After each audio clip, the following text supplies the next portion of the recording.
So you're telling me the conspiracy theorists were correct about the lab leak hypothesis, vaccines, lockdowns, vitamin D, ivermectin, gain of function, censorship. What were they wrong about?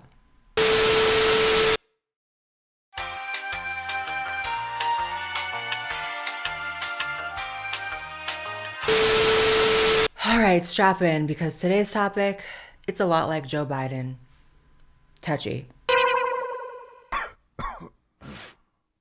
In 2025, I would hope that we are all on the same page that this phrase, conspiracy theorist, is not actually an insult. I would personally consider it a compliment.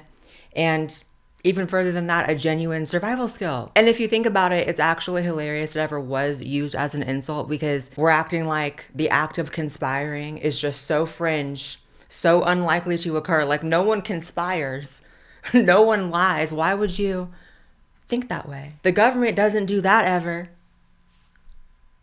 Okay. It's not as if they ever successfully ran mind control experiments on unwilling citizens. They definitely never intentionally gave a population of African Americans in the inner city syphilis just to see what would happen. And one thing I know for certain is that Nancy Pelosi is most definitely not an old reptilian shape-shifting whore. We're different from the president. We're very discreet, reptilian. And you know, Hunter's laptop is fake. Biden's definitely young and mentally fit, right? Transitioning kids, that's actually safe and reversible. And what about those drones, right? How are those drones up in the sky that the government definitely doesn't know what they are, but also knows they're not a danger to you, right? The point is, it's not actually a sign of intellectual superiority if your first reflex when a political event happens, a tragedy happens, whatever, to just take the government narrative as the truth. It's actually the opposite of that. It makes you the schizo, in fact. And as you already know by the title and the costume. Hi. We have to talk about COVID today, specifically how the COVID-19 conspiracy theorists were kind of right about everything.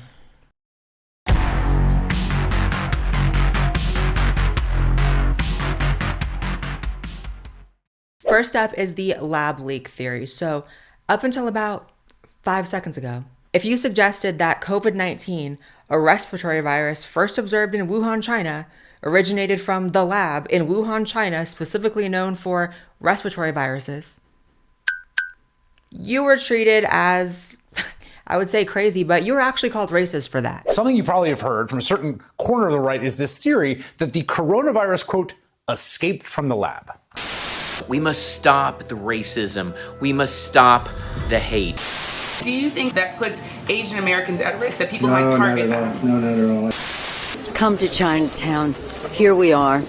We're, again, careful, safe, and come join us. And we all know the only phrase that shuts down a conversation quicker than conspiracy theorists is racist. And even worse than just getting called racist, you were actually deplatformed for saying this, for the sin of stating the obvious, whether you were an everyday citizen, an influencer, a doctor, a lawyer. Like, you could have a good reputation. You could be a completely sane individual making a completely sane connection, common sense connection. Whether it was Facebook, the old libbed out Twitter, like, you couldn't say this very obvious truth. As of 2025, then and now, right? All roads really do lead to, it really did come out of this demonic lab. As of today, the FBI, the US Department of Energy, declassified intelligence reports, and a House committee as recent as December 2024 have all adopted the lab leak theory. Shocking. Who could have predicted this? Other than everybody who was banned for predicting this. Conspiracy theorist 1, satanic cabal 0. And even that little nasty Dr. Fauci has been forced to adopt it as well. Today you testified that you did not suppress the lab leak theory, yet in the past you have said, quote, it is a distortion of reality, unquote. You've said, quote, I've heard these conspiracy theories, and like all conspiracy theories, they're just conspiracy theories. That's what you told the American people. And so would you like to clarify what science were you following then versus now? Yeah, no, I've also been very, very clear and said multiple times that I don't think the concept of there being a lab leak is inherently a conspiracy theory. This coronavirus was not man-made. That is not a possibility. The transmission was likely from animal to human. Even Dr. Anthony Fauci, a member of the president's coronavirus task force, said there is no scientific evidence the coronavirus was made in a Chinese lab. And this is such an important piece because all of this, the entire COVID situation, regardless of where you sat politically, I think and I hope that everyone can kind of see now in retrospect, hindsight's 2020, that there was an extreme amount of government overreach and policing of truth that was not only unnecessary, but extremely terrifying and something that we have to learn from. Even that robot, Mark Zuckerberg, testified that the Biden administration threatened Meta with lawsuits and increased regulation should they not comply with their demands to ban people for saying the truth. People from the Biden administration would call up our team and scream at them and curse. They pushed us super hard to take down things that were true, right? I mean, they basically pushed us and said, anything that says that vaccines might have side effects, you basically need to take down. They want us to take down this meme of Leonardo DiCaprio looking at a TV talking about how 10 years from now or something, you're going to see an ad that says, okay, if you took a COVID vaccine, you're eligible for this kind of payment, this sort of class action lawsuit type meme. And they're like, no, you have to take that down. And why would they work so hard to suppress something that is such a basic truth? Well, that's because the conspiracy theorists were correct about gain of function as well. And this lab was actually funded by the United States, so it's really not a good look for anybody for this virus to come out from there. So you're just not allowed to say that, hun. And if you don't know what gain of function is, ChatGPT says it's research involving altering an organism's genetic makeup to enhance its abilities, such as increasing a virus's infectiousness or adaptability, to study potential risks and develop preventative measures. So not what you want to actually leave the lab, and not to be a conspiracy theorist like we're discussing here. But when you look at it like that, it's really not actually that far-fetched to start to wonder, okay, so was it completely intentional? What was this massive global rollout? Why did all the countries around the world have such similar policies adopted instantly? Why was there this instantaneous response, this uniform, militarized and monetized response to COVID? Was there in fact a plan? But that would make you crazy, right? The sharing of biased and false news has become all too common on social media. More alarming, some media outlets publish these things they simply aren't true without checking facts first. Unfortunately, some members of the media use their platforms to push their own personal bias and agenda to control exactly what people think. And this is extremely dangerous to our democracy. Why the f*** are we still paying taxes?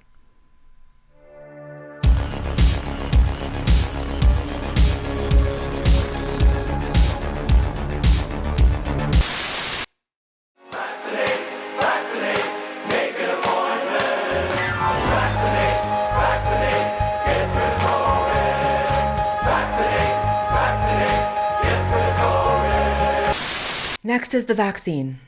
I know this one's a bit sensitive, right? Have you ever been out with friends and witnessed someone maybe struggling with old habits, calling their name? It looks extremely difficult, but let me tell you about something that is not about quitting, but about upgrading. Fume. Fume, the sponsor of today's video, is a leader in the flavored air movement. A cool, guilt-free alternative to habits you may be trying to kick. And Fume isn't a vape. It's a premium flavored air device that's nicotine-free, vapor-free, and easy to enjoy anywhere. Plus, the sleek design and satisfying click noises make it a wonderful fidget toy also, and keeps your hands busy and your mind relaxed. My favorite flavor is definitely the crisp mint. It's refreshing, it's smooth, and it just feels right. And the best part is that Fume is creating a better experience for those moments when you're struggling and you need something to reach for. Fume is backed by US doctors and independent third-party toxicology studies. This ensures that their plant-based cores are safe and of the utmost highest quality. Fume has already helped over 300,000 people build better habits. Try Fume today, and if you order the Journey Pack using my code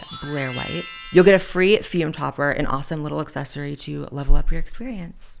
Go to tryfume.com/BlaireWhite or scan the QR code on the screen. New year, new you. Why not make the switch? Build better habits now. Because bad habits, we're leaving those in the past. It's a bit touchy. It's a bit of a hard topic for some people because some of y'all, got it. Some of y'all got like 8 of them.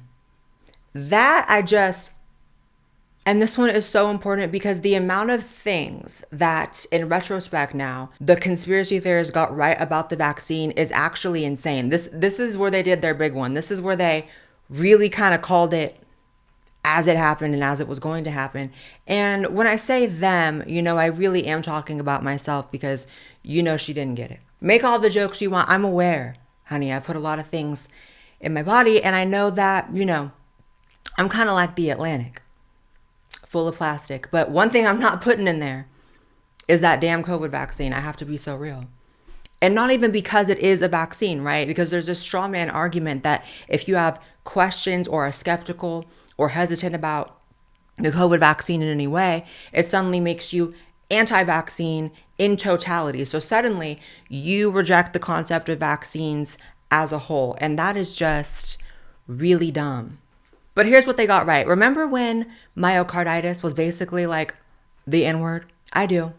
But spoiler alert, the CDC and FDA, as of 2025, now acknowledge it as a risk of the vaccine, especially after the second dose for young males. Because having to worry about a heart attack as a young male is totally a worthy trade-off to not have to worry about a virus with a 99.9% survival rate.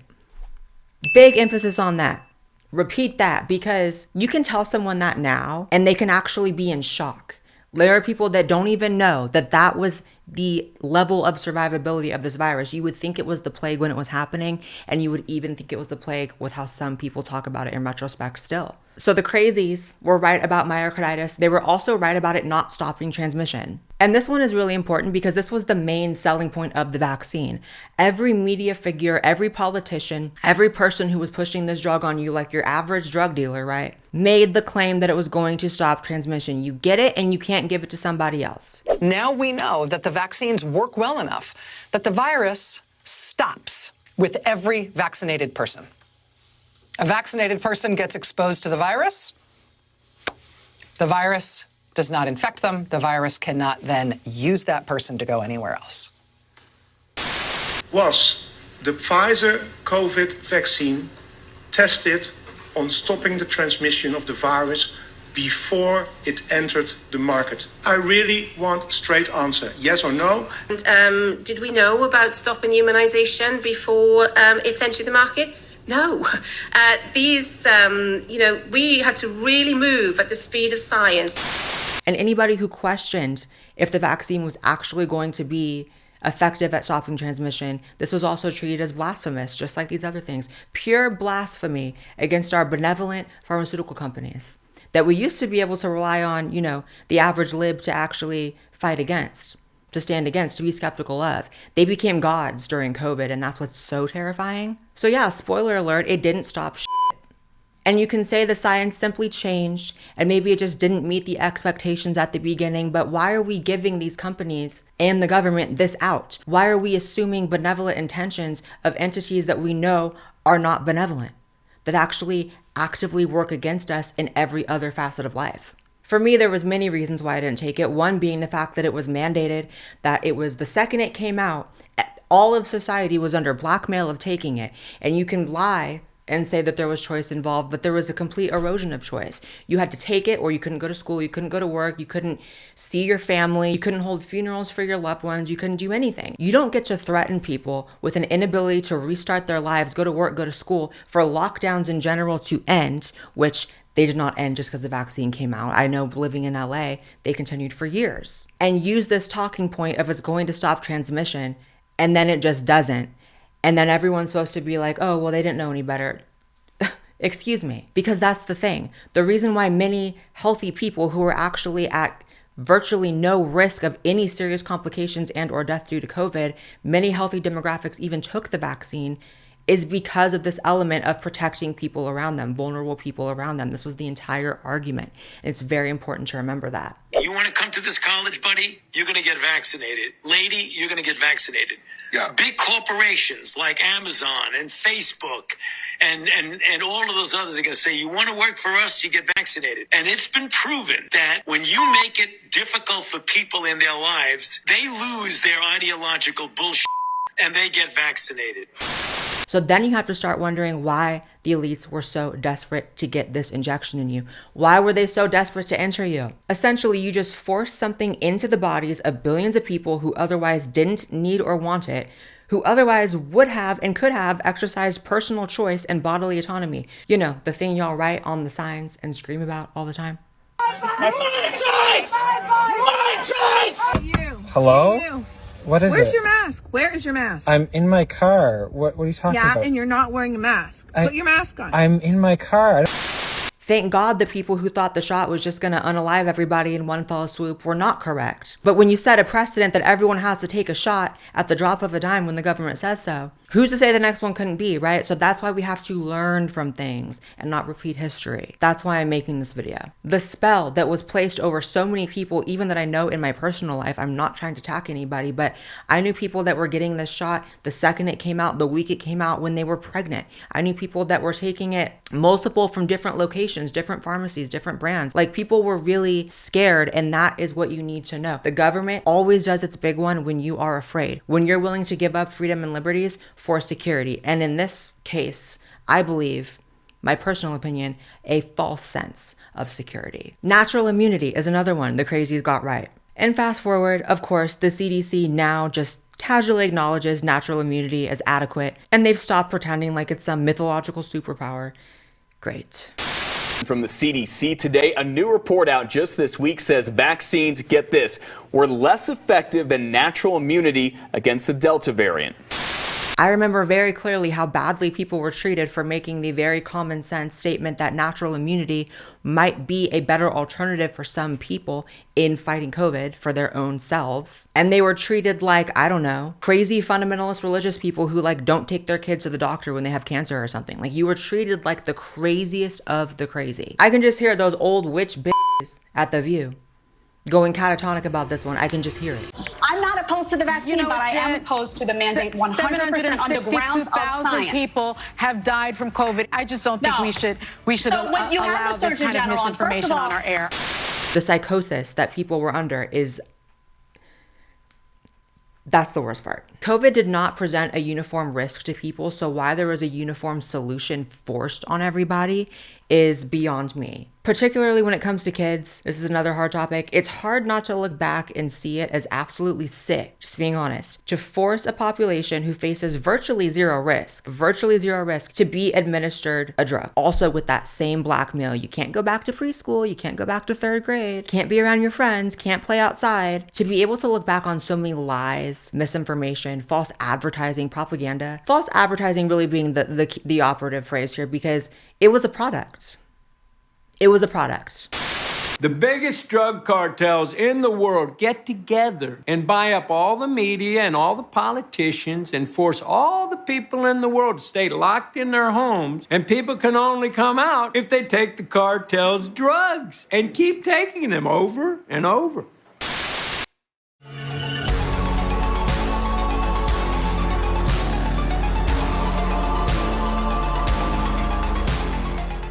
Next up, we have lockdowns. Hi, trauma. Hi. See, lockdowns did work if the goal was to create mass psychosis, decimate the middle class while further enriching billionaires, skyrocket mental health and substance abuse issues, exacerbate the isolation and loneliness crisis, permanently damage a generation of children by disrupting their crucial developmental years, turn everyone into a feral caged beast who, of course, were going to riot and burn everything down to the ground the second they had the chance, and make everybody fat. Because that definitely happened too. If you were trying to stop COVID though, no, that was a flop. The entire thing felt like an experiment in how sick they can make people in every discernible way. And I'm not even talking about COVID here. I'm talking about closing gyms and churches, but keeping liquor stores and fast food places open. I'm talking about taking away people's ability to exercise in the midst of a virus that disproportionately affects fat people. And while you're at it, turning up the fat positivity propaganda. I'm talking about taking away people's places of worship, but keeping the weed stores open. And listen, I'm not against weed. I just want to be able to do both. This is America. I want Jesus and a blunt. They took away people's ability to work anywhere that they on whatever basis that they decided deemed as non-essential, as if working anywhere, providing food and money for your family and keeping a roof over your own head is not essential. Your business that keeps food in your children's mouths gotta go. It's gotta shut down, and actually we don't even know when the lockdown's gonna end. We'll let you know, I guess, but we don't have a date, sorry. The VMAs and the Oscars though, there's no reason to shut those down. That has to go on. What would Americans do if they were not sitting their fat asses on the couch watching Beyonce win her 87th fucking award? That has to go on, babe. See, those televised satanic rituals, babe, we can't go without those. We really can't. It's the poor people that can't work. Didn't you know? And what I never saw and still don't see talked about enough is that COVID resulted in one of the largest wealth transfers in human history. Global billionaire wealth increased by over 5 trillion between March 2020 and November 2021. Companies like Amazon, Tesla, and Apple, they all exploded while small businesses evaporated. And what's never made sense to me is that the same people who supported lockdowns the most, who wanted those to go on indefinitely, right? Who were just so scared of the virus, the same lived out commies who would have been calling Tim Wall's punk ass snitch hotline because you dared to, I don't know, take one step out of your front door during the height of lockdowns. Those same people are the same people who scream about billionaires and the wealthy elite, and so much so that it's even normalized to like unalive them in the street now. That's just like commonly accepted, right? How does that make sense? How all it took for them to completely stick their head in the dirt and not see that this was mostly about class warfare. All it took for that was a virus with a 99.9% survival rate. That's sad. And how many people consequently died later or during COVID as a direct result of the lockdowns? How many people died from the 9 to 10 million less cancer screenings that occurred in 2020, not even counting 21 and 22? How many children faced undue crisis, unnecessary trauma because schools were closed and mandatory reporters were no longer mandatory reporters? Are you saying no school children died of COVID? I'm saying it was the safest group. They were the less vulnerable group, and they suffered and will suffer more from the mismanagement of COVID than they will from the exposure to COVID. And that's not an opinion, that's a fact. How many people lost or ruined their lives because of the astronomical rise of depression, anxiety, self-deletion, especially among younger people? Why did children who faced virtually no risk under COVID need to have their education disrupted so extremely that even now in 2025, we continue to see learning gaps that have still not closed since pre-COVID? These are ripple effects that are actually way more disastrous than being forced to go outside or weather a virus with a 99.9% survival rate. It did not and does not ever again justify the type of reaction that society in lockstep in their mass formation psychosis bag enacted. And the saddest part is that the professionals and the people that supported and enacted these policies very much know that isolation is anti-human and has horrible consequences for the psyche of human beings. There's a reason why we even have empathy for the worst of the worst criminals if they are placed in solitary confinement. The point is that the trade-off of lockdowns, the consequences of lockdowns in every direction was not worth it. We're human beings. We're not meant to live like we're already dead.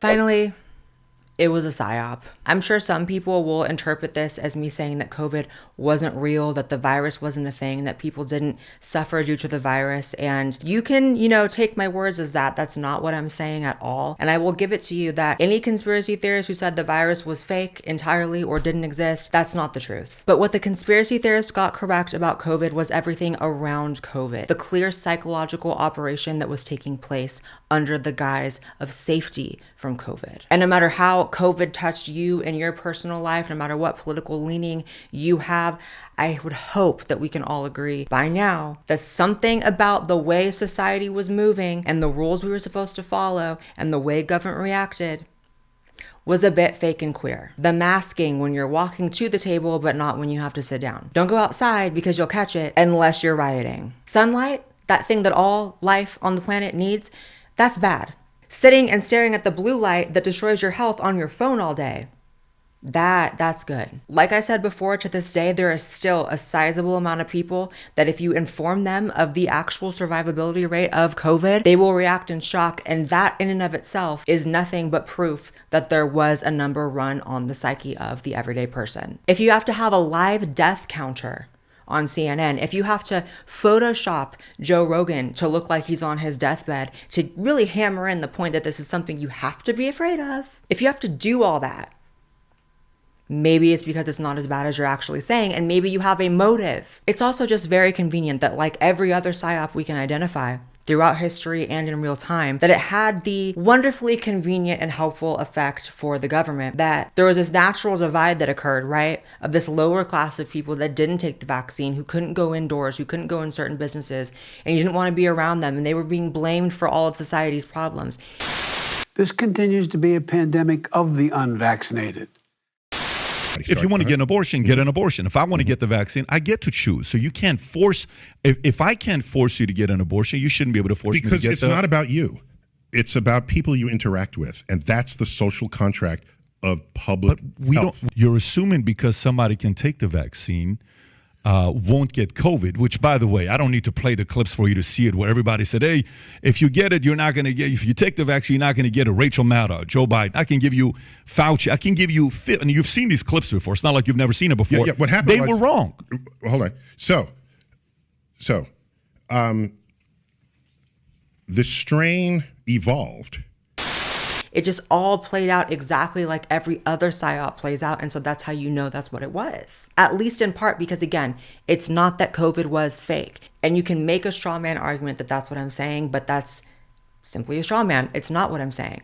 Whether it's a virus that was engineered for the purpose of this grand experiment or a virus that really did accidentally get let loose, that government sees the opportunity. See, that's the thing. People talk about false flags. There's multiple types of false flags.